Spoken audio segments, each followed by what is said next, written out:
What's up, guys? We are back for a new ThunderCats review. That's not something I get to say too often. We're taking a look today at the Funko Savage World ThunderCats line. So these are in that same vein as what they've been doing with Mortal Kombat, with the horror icons, and then as we've recently learned, the DC figures, they have thrown ThunderCats into the mix. And I was able to get a hold of these a little bit early thanks to John over at Preternia.com. He was able to get his hands on them from Funko.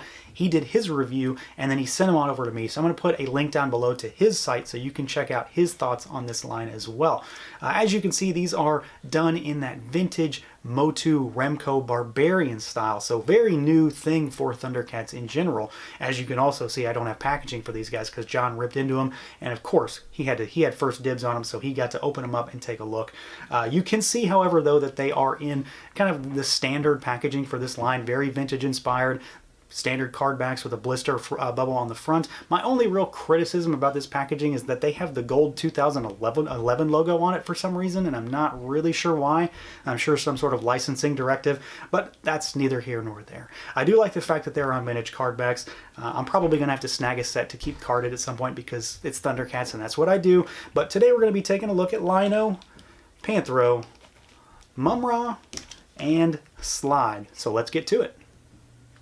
Alright guys, here we go. We've got our ThunderCat figures in that 5.5-inch style, and that is still weird to say that. We've got our lineup here. We've got Slithe, LionO, MummRa, and Panthro. Of course, I didn't need to tell you who they are, but I am really interested to take a look at these figures. We're going to take a look at them one by one, and of course, we have to start with the man himself. We're going to start with LionO.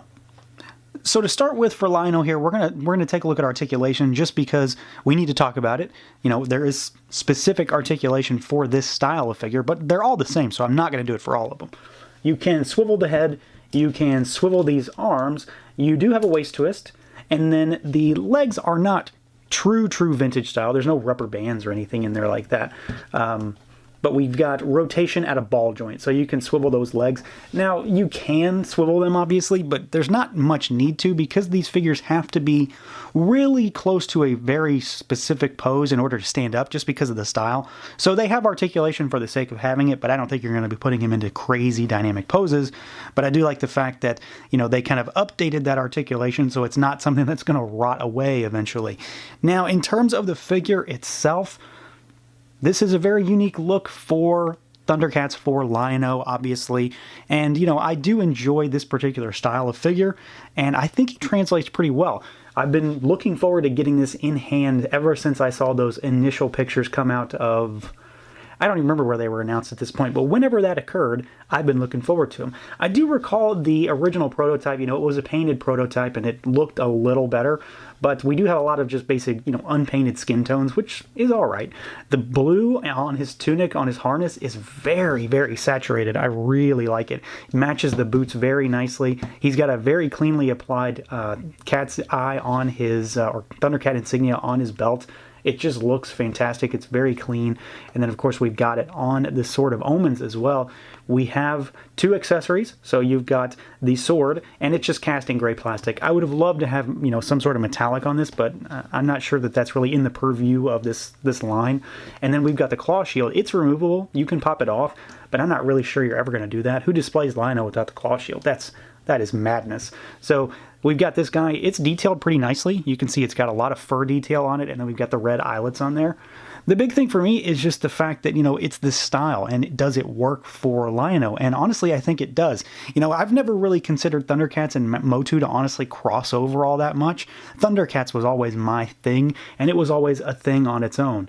But I do think that this translates pretty well. He does have a massive head of hair. It kind of makes him lean back a bit in terms of what we're talking about sculpt-wise. He's kind of got a windswept look going on, but I think it works pretty well. It's very much a stylized look.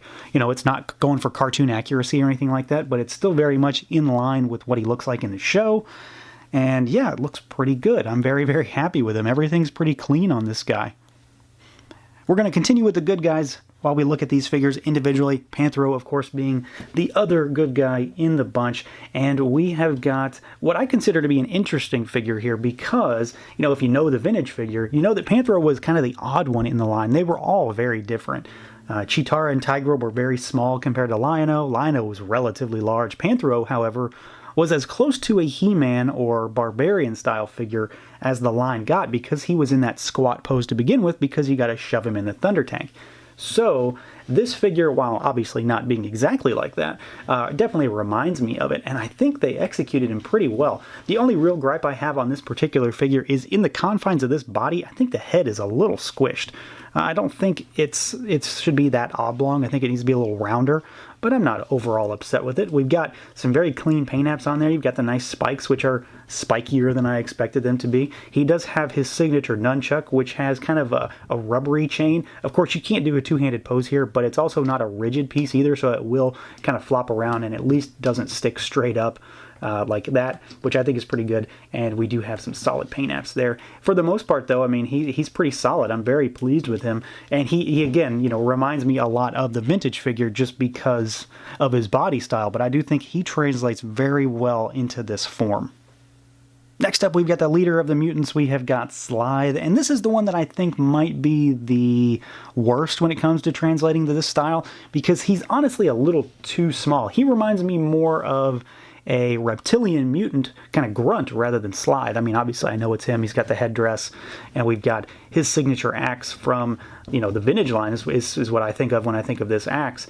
But he's kind of small. He should be a little fatter at the very least. Other than that, I mean, I think he translates pretty well in terms of the look. I just wish he had a little bit more plastic to it, maybe, you know, a little more bulbousy look and feel. We've got the loincloth. It's kind of a rubbery loincloth. You've got his tail coming out of the back.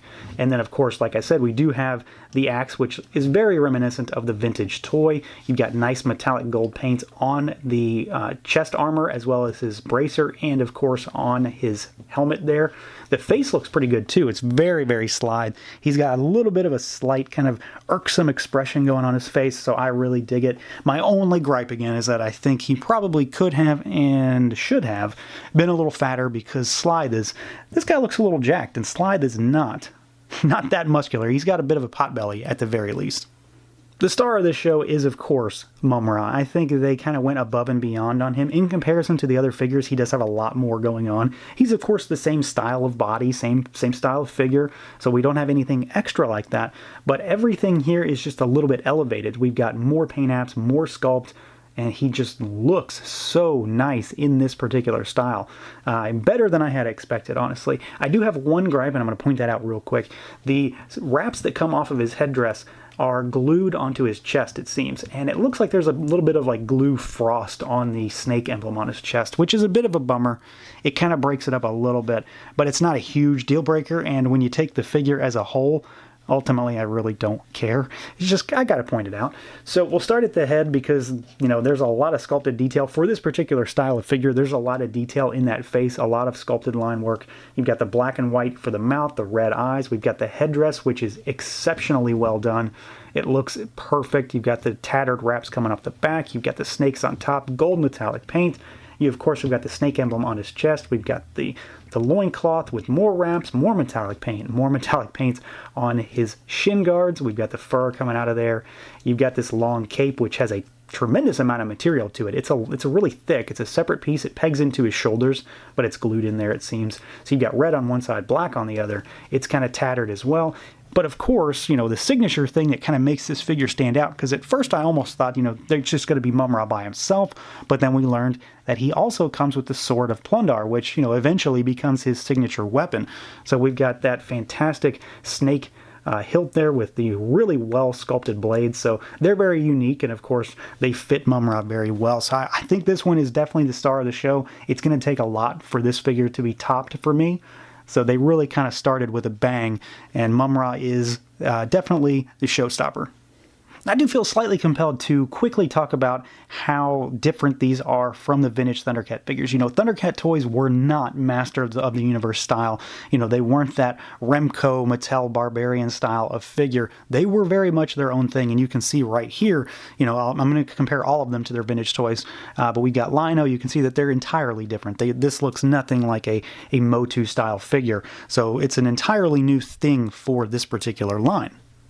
MummRa is, of course, also very, very different. He doesn't have the sort of Plundar in the vintage line at all. You can see that there's just a tremendous difference in size, in particular, with these two. And I think that the Funko figure in general gets the paint down a little bit better than LJN did. Panthro is the one that is kind of the odd man out in the line, like I mentioned, so he looks the most similar because he was supposed to be shoved into that Thunder Tank. But there's still a lot more difference here. Panthro isn't exactly like that vintage barbarian style. He just happens to sort of look that way, and he's in a constant crouching position. So while he is similar, he's still very different. And lastly here is Slithe, and you can see what I'm talking about. This figure might be a little more exaggerated in size, but Slithe was a big guy in the show, so this figure in particular is a bit of a departure. I know they're going for that barbarian style, regardless of what the actual character looked like. You can see that very evidently in the horror figures that Funko's doing, so it's not a huge knock, it's just, cartoon accuracy, figure accuracy. These are really their own thing, so he is, of course, the odd man out here from that realm. So there you go, guys. That is our look at Wave 1 of Funko's Savage World ThunderCats, and I am about as happy with these as I could possibly be. I've got slight gripes here and there, and my big gripe with the Wave in general is that Slithe seems a little too small, but overall, I think these work surprisingly well for this style. I never thought about ThunderCats in this way before, but when I saw them, I knew I had to have them, and Funko executed on these really, really well. I'm very happy to add these to the collection. MummRa is, of course, the star of the show, so if you only need one, that's the one to get as far as I'm concerned. But if you're a true Thundercat collector, if you love vintage-style figures, these are perfect for you. So that's going to do it for this look at the Funko Savage World ThunderCats figures. Let me know what you guys think. Feel free to like, comment, subscribe, and share, and until next time.